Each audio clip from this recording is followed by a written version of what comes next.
क्या digital gold safe है? आज की इस वीडियो में पूरा डिस्कस करेंगे, तो चलिए आज का वीडियो शुरू करते हैं। लोग डिजिटल गोल्ड को फोन पे, गूगल पे, पेटीएम यहाँ से खरीद लेते हैं क्योंकि यहाँ से खरीदना इजी रहता है। बट क्वेश्चन ये है, ये एक्चुअल में सिक्योर है? आज की इस वीडियो में हम लोग कवर करने वाले हैं डिजिटल गोल्ड कैसे काम करता है, इसको कौन स्टोर करता है, इसको रेगुलेट कौन करता है और ये किसके लिए यूजफुल है और किसके लिए यूजफुल नहीं है। आपने ऑनलाइन गोल्ड खरीदा डिजिटल फॉर्म में और एक प्राइवेट कंपनी जितने का आपने लोन खरीदा है वो आपके बिहाफ पे फिजिकल गोल्ड को स्टोर करती है। डिजिटल गोल्ड में आपको फ्लेक्सिबिलिटी मिल जाती है। आप 10 रुपए से खरीद सकते हो, 50 से 100 रुपए से 1 ग्राम या 10 ग्राम, आप कोई भी अमाउंट से डिजिटल गोल्ड को खरीद सकते हो। पर सबसे बड़ा ट्रूथ ये है जो लोग नहीं जानते, ये है कि नॉट रेगुलेटेड। डिजिटल गोल्ड कोई रेगुलेटेड नहीं है, ना आरबीआई से ना ही सेबी से। अब समझते हैं ये बिहाइंड द सीन कैसे काम करता है। इसमें दो हो गए, द सेलर होता है और एक कस्टेडियन। ये फ्रंट एंड यानी बैक एंड। फ्रंट एंड पे क्या होता है, जैसे फोन पे, गूगल पे, ये प्लेटफॉर्म है। और बैक एंड पे क्या होता है, एमएमटीसी, ये पार्टनर्स होते हैं। सेफ गोल्ड, ऑगमोंट, ये पार्टनर्स होते हैं जो गोल्ड को स्टोर करते हैं। और जो प्लेटफॉर्म है ये गोल्ड को स्टोर नहीं करते हैं। जैसे आपने गोल्ड 10 रुपये परचेस किया तो क्या रहेगा, जो प्लेटफॉर्म रहेगा वो गोल्ड प्रोवाइडर को पैसे भेजता है और गोल्ड प्रोवाइडर आपको गोल्ड एलोकेट कर देता है।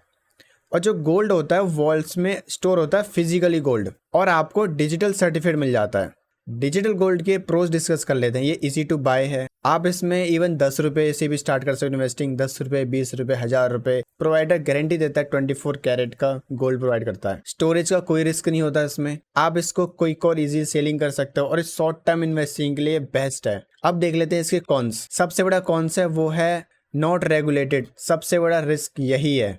डिजिटल गोल्ड कोई म्यूचुअल फंड नहीं है, कोई सिक्योरिटी नहीं है, कोई बैंक प्रोडक्ट नहीं है, तो इसमें कोई गवर्नमेंट का रेगुलेटर नहीं है। अगर कुछ भी गलती होती है तो ये आप पे ही आएगा। जो आपका गोल्ड है ये प्राइवेट कंपनी स्टोर करती है। अगर आपका गोल्ड प्रोवाइडर जैसे एमएमटीसी, पैम, ऑगमेंट, कोई भी financial issues, legal issues, mismanagement, अगर इनमें से कोई भी फेस करता है तो जो आपका ऐप है वो आपको सेव नहीं कर सकता। स्टोरेज फीस भी देनी पड़ती है, जिससे क्या होता है आपका रिटर्न थोड़ा सा कम हो जाता है। इसमें लिमिटेड होल्डिंग पीरियड है। मोस्ट प्रोडक्ट को आप मैक्सिमम 5 साल तक होल्ड कर सकते हो, उसके बाद आपको सेल करना ही पड़ेगा, नहीं तो आपको फिजिकल गोल्ड में आपको कन्वर्ट करना ही पड़ेगा। अब देखते हैं डिजिटल गोल्ड लॉन्ग टर्म के लिए सेफ है नहीं है। तो इसका आंसर सिंपल नहीं। लॉन्ग टर्म के लिए डिजिटल गोल्ड सेफ नहीं है। क्यों सेफ नहीं है? क्योंकि इसमें कोई रेगुलेटेड नहीं है, ना आरबीआई इसमें इन्वॉल्व है, ना सेबी। स्टोरेज फीस देनी पड़ती है और लिमिटेड होल्डिंग पीरियड है और इसमें कोई भी टैक्स बेनिफिट नहीं मिलता है। डिजिटल गोल्ड के कुछ अल्टरनेटिव हैं जो कि बेस्ट ऑप्शन है।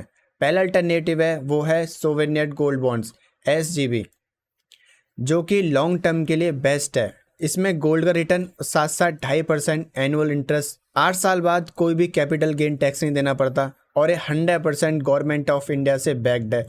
कोई भी स्टोरेज कॉस्ट नहीं देनी पड़ती और इसमें हाई रिटर्न पोटेंशियल है। दूसरा अल्टरनेटिव वो है गोल्ड ईटीएफ्स। लिक्विडिटी के लिए बेस्ट है। ये सेबी से रेगुलेटेड है।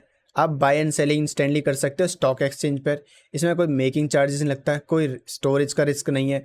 1 से 10 साल के लिए सूटेबल है और इसमें लो चार्जेस होते हैं। तीसरा अल्टरनेटिव वो है गोल्ड म्यूचुअल फंड्स, और ये बिगिनर्स के लिए परफेक्ट है। और जिसके पास डीमेट अकाउंट नहीं है वो भी इन्वेस्ट कर सकता है गोल्ड में। आप एसआईपी से इन्वेस्ट कर सकते हो, सेबी से रेगुलेटेड है ये, और आप इजीली इसको अंडरस्टैंड कर सकते हो। अब देखते हैं डिजिटल गोल्ड कब यूजफुल है। ये शॉर्ट टर्म सेविंग के लिए अच्छा ऑप्शन है। अगर आपको ज्वेलरी बाय करनी है तो आप डिजिटल गोल्ड कर सकते हो, उसके बाद इसको कन्वर्ट करा सकते हो ज्वेलरी में। आप 5,000 या 10,000 रुपए का गिफ्ट कर सकते हो।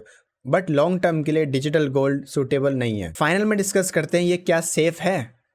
शॉर्ट टर्म के लिए बात करें, डिजिटल गोल्ड शॉर्ट टर्म के लिए सेफ है, बट लॉन्ग टर्म के लिए डिजिटल गोल्ड सेफ नहीं है। क्यों सेफ नहीं है? कोई रेगुलेटेड नहीं है, कोई टैक्स बेनिफिट नहीं मिलेगा, हाई चार्जेस लगेंगे, लिमिटेड होल्डिंग पीरियड है, कोई प्रोटेक्शन नहीं है अगर प्रोवाइडर फेल हो जाता है तो। इसके बेस्ट अल्टरनेट है एसजीबी और गोल्ड ईटीएफ्स।